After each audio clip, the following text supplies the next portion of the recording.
So you're not sure what to do. What package do you need? You need support with your career documents, but you don't know where to start.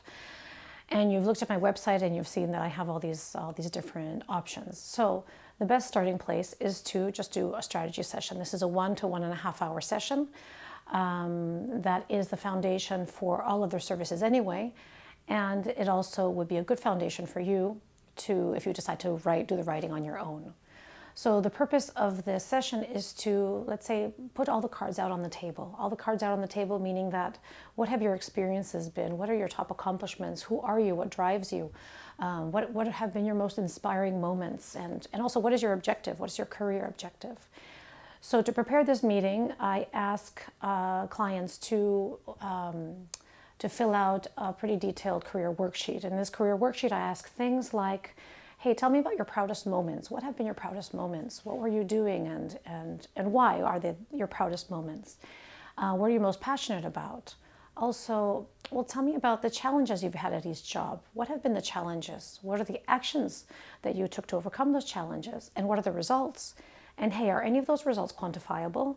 Maybe not everybody is using numbers when they can. We can't all use numbers, but if you're not using them and have them, and they can work very much in your favor, because numbers actually can be louder than words, can speak louder than words if you have them. So there's all this information I'm going to ask you for, and many people don't have.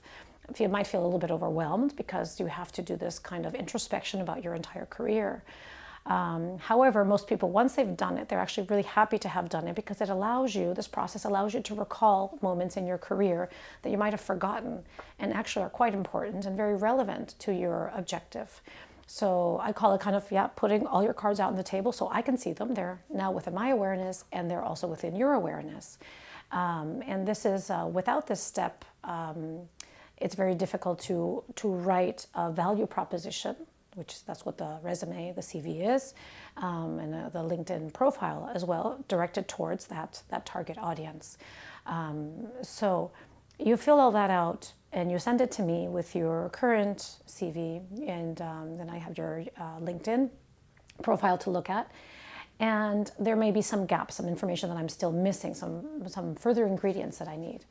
So then we'll meet in person if you live here in Barcelona, and if you don't, we can speak over Skype. And during that meeting, I'll find out, I'll ask you for some anecdotes if you haven't provided them. Anecdotes come in really handy to really tell a story, or to really illustrate your talents in concrete situations. And sometimes even during the meeting, you're speaking and I just take notes, and I have a direct quote that I can use that becomes very, very authentic, a very authentic voice to incorporate into the career summary, for example, the about section of the LinkedIn profile, or into a cover letter.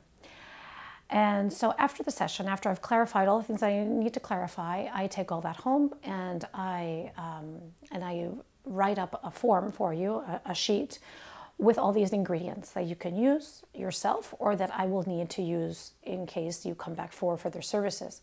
So the ingredients I'm going to write up there are keywords, the keywords that you'll need for your resume for ATS in case you're applying to a large company that uses applicant tracking systems, or for the LinkedIn algorithm, thinking about who the recruiter is that is looking for talent like you, and what words are they using to look for candidates.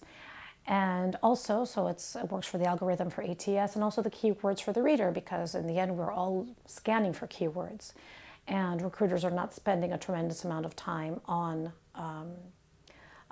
they're spending, they say that 6 seconds that a recruiter spends on their first read of a resume. It might be a little bit more than that. However, you have to capture attention quickly, and they have a shopping list. They have a shopping list of requirements, of job requirements for their client that they have in mind, and they're looking for those words. So this form will have the keywords that you will need to incorporate. I also like to highlight your key talent areas. The key talent areas, sometimes this overlaps with keywords, but the talent areas that you need to emphasize in order to engage that target audience. Also, of all the accomplishments that you've had throughout your career, well, which are the most relevant for this next step? So in this form, I'll highlight the ones that you really need to incorporate.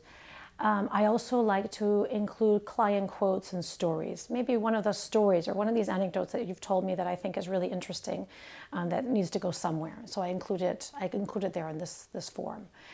And so then I send that to you, and then you can decide what you'd like to do. You can do the writing on your own, or if you still need some support, then you can come back and I have all the ingredients that I need in order to write your CV or your LinkedIn profile or cover letter.